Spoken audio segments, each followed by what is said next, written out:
What's up, guys? It's Dwayne back again for another video, back in for the reaction, and today is a great, wonderful, beautiful, delicious day because it's a Finnish day. Why you'll never leave Finland. 10 reasons. Without further ado, let's get into this reaction. Let's go. People who don't want to talk to strangers, alcoholics, drug addicts, high taxes and high expenses. Just kidding, that was just my Finnish sense of humor. But for real, if you're moving to Finland, that can be the best decision of your life. Why? I got 10 reasons for you. The best decision. See, that's a strong statement to make. He said moving to Finland would be the best decision of your entire life. And he says he's going to give me 10 reasons, so let's see. Let's go. Safe. Let me know in the comment section if you think it would be the best decision of my life to move to Finland. I'm very open. I like traveling. I like moving to new places. So it's entirely possible that that could happen one day. Safety. The general level of safety in Finland is excellent. We don't have pickpockets, muggings, kidnappings or scams here. And when you go out to the streets, the only thing you need to worry about is running into neighbors, because that means small talk and interaction with people. And as mentioned, we don't have those tourist traps or scams. For example, when I was in Japan, there were these bars that try to lure in tourists and people, and then they would charge hundreds of euros or dollars for the drinks. But in Finland, we don't have that at all. And even walking in the streets as a single lady is 99% safe. Sometimes some drunksters can try some stuff, but you can easily fend them off. On top of that, the Finnish traffic is quite safe. Finns don't really do road rage or drive recklessly either.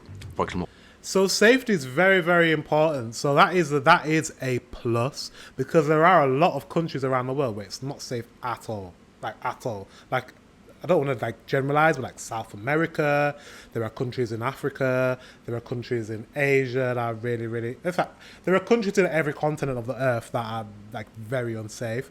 But the fact that Finland is very, very safe for women, for vulnerable people, traffic is good. That's great.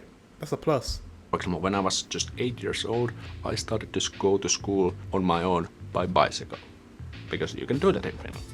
No natural disasters. So Finland, and I love that. Sorry, I love that you can ride a bicycle. That's a plus for me. I love riding a bicycle. I don't know. Maybe that's a bit weird. Maybe not for you guys, because your country is really made for that. England's not really the greatest place to ride a bicycle everywhere. It's getting better, but it's not great. And I think if I was choosing a country to move to, one of the things that would absolutely be a priority is somewhere that has good infrastructure when it comes to riding a bicycle. So that is a plus for me completely. So yeah, bicycle. It's good. Because you can do that in Finland. No natural disasters. So Finland does not have earthquakes, tornadoes, volcanoes or cyclones. In Finland we don't have dangerous animals such as alligators, sharks or too scorpions. Cold. We do, however, have It's too cold. It's too cold. Why would you're not gonna have those creatures? They can't survive in your climate. And natural disasters. That is one thing I love about Europe as a whole. Europe as a whole is that we don't have any crazy weather. Sometimes we get floods and can be a little bit windy in England anyways, because we're an island, and maybe sometimes some severe snow, but nothing too crazy like earthquakes and tornadoes and monsoons and all sorts of stuff like that. That's one thing I do love, and I feel like that's the entirety of Europe. I think we're so north. We're north of all the what do they call it? Tectonic plates. Pentonic plates? Is that how you say it? I don't know. Where there's loads of earthquakes. I don't know. I don't know why Europe is such a calm place when it comes to climate, but I do enjoy that. Or have this one species of poisonous snake. So do we. I think it's viper in English. But even that is not lethal for adults. I mean, if you get stung, you definitely need to go get some medical attention, but it's not like you will die in 10 minutes or so. And of course we have bears and wolves here, but they avoid humans, and running into those in Finnish woods is extremely rare. And we have also... You have bears and wolves. So they're dangerous. Wolves are dangerous, but they're pack animals, and yeah, they're like very, they like to keep themselves to themselves. And bears, I mean, if I ran into a bear, I think I would literally die before the bear even got me, because I'd be so scared. They're very, very, very, very vicious and dangerous, but he said they avoid humans, which is great.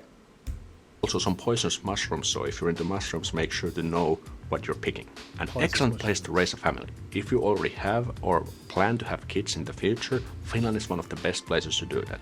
Because the Finnish society has a number of mechanisms to support expecting mothers and parents of young children. One of these is, for example, Neuvola, the Finnish maternity clinic concept. So these clinics provide family support with attention to relationships and parenting. Special emphasis is placed on the role of fathers and parental responsibility. And expecting mothers meet with the nurse and a doctor around 11 to 15 times during the pregnancy. And in addition, parents take part in family and childbirth preparation sessions, visits monitored. And I bet those preparation lessons are free, because I know in a lot of other countries, those kind of parental, educational, therapeutic sessions, they tend to be things that you pay for privately. But I reckon in Finland, your government provides all of that, which is awesome. That is a plus if you're a family. If you have a family or you're expecting children, Finland's a good place to be, I guess. Monitor the progress of pregnancy and arrange for mothers to receive follow-up treatment in event of problem. And one of the most concepts of this Finnish maternity-paternity stuff is the maternity package, äitiyspakkaus. So new parents get this äitiyspakkaus, which contains essentials for a newborn, such as snowsuits, caps, trousers, socks, mittens, cuddly toys, and more. And in 2022, the box contains 43 items. And if you don't... That's awesome. Your government literally gives you, here's all this stuff for your child. I don't know why our government doesn't do that. That is like, of course. And the thing is, if our government proposed that to the people, like said, okay, we want to tax you a little bit more for this hamper that we will give to expecting mothers for their babies, I know everyone will be like, yeah, of course. Yeah, I'll pay for that. You can tax me more for that. That's a good use of taxes. Well done. If you don't want to get the box, you can also take it as cold hard cash, 170 euros. Then there's of course pregnancy leave, and you can get pregnancy allowance during that time. Mothers can usually take maternity leave for 30 working days. That's around 5 weeks before the expected due date. Pregnancy allowance is paid for a total of 40 working days.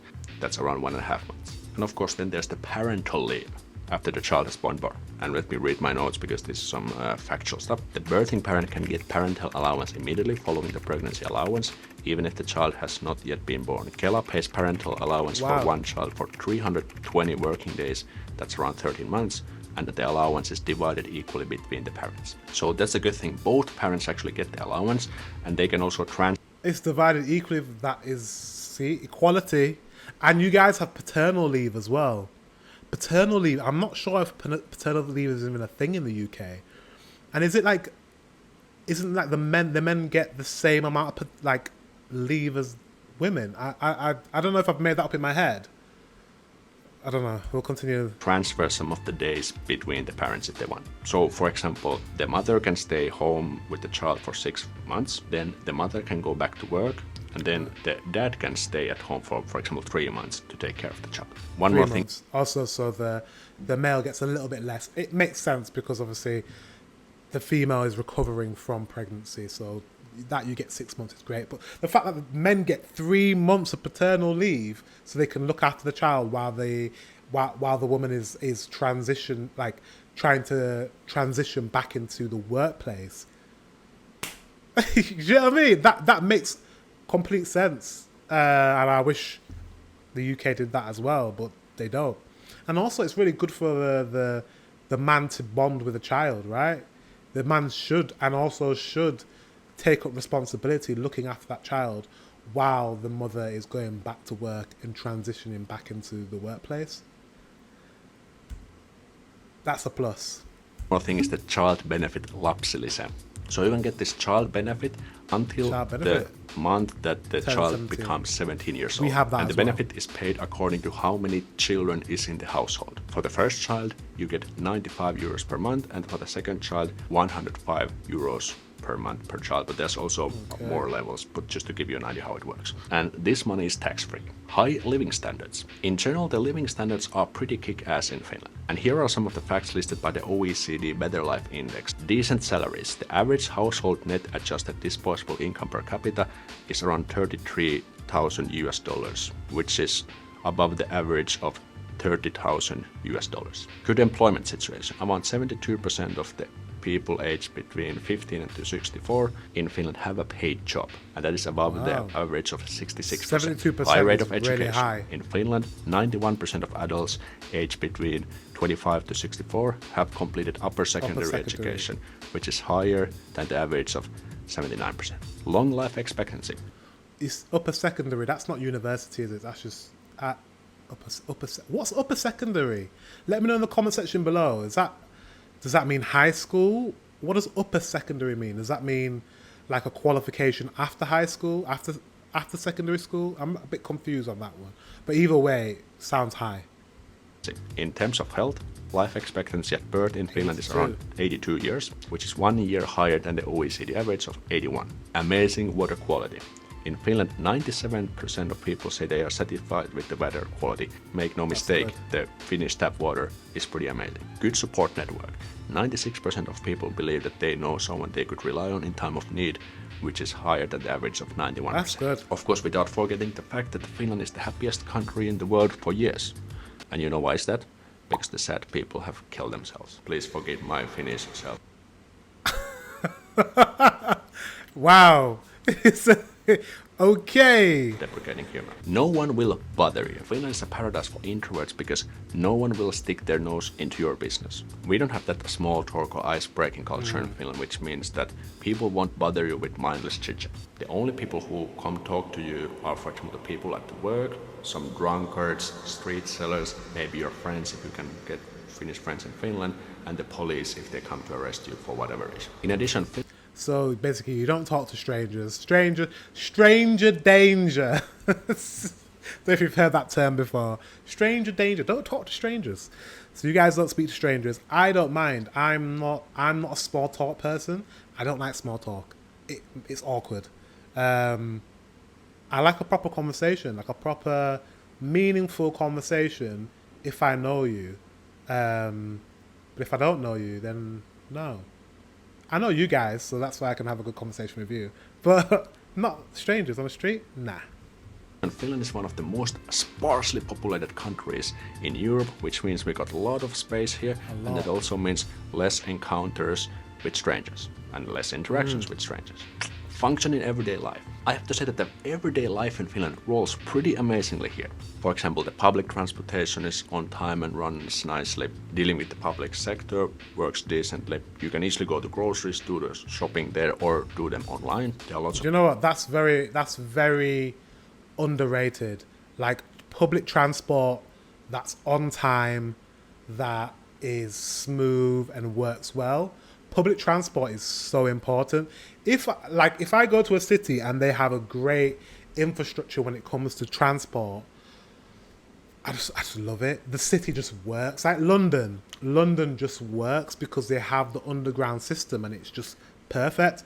I've been to Hong Kong. Hong Kong just works. Their public transport system is. Where else is there? There's a few cities around the world where it's just like, yeah, works. Lots of options for different hobbies. Internet and mobile data works nice.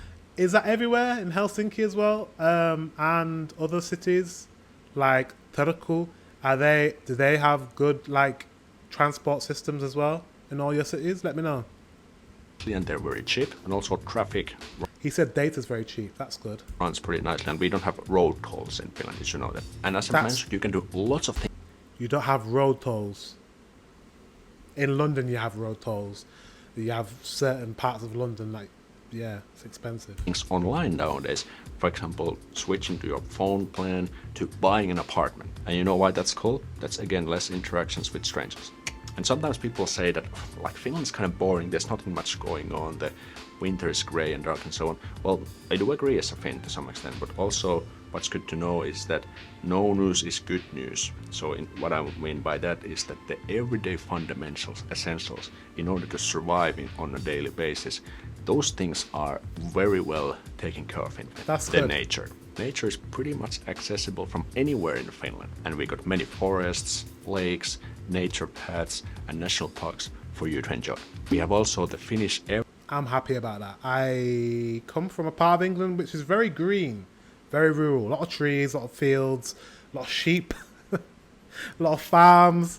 And sometimes you need to get away from the city and you need fresh air and you just need to go out into the country and have silence and just space.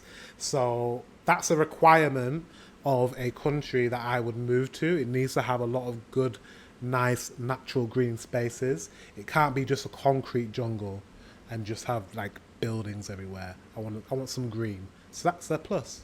Everyman's rights, jokamiehen oikeudet in Finnish, which means that you can travel freely any forest, whether it's public or privately owned, without permission. You can also collect mushrooms, herbs, and berries without permission. So you can go to nature and enjoy there without worrying about angry owners coming with their shotguns and then get out.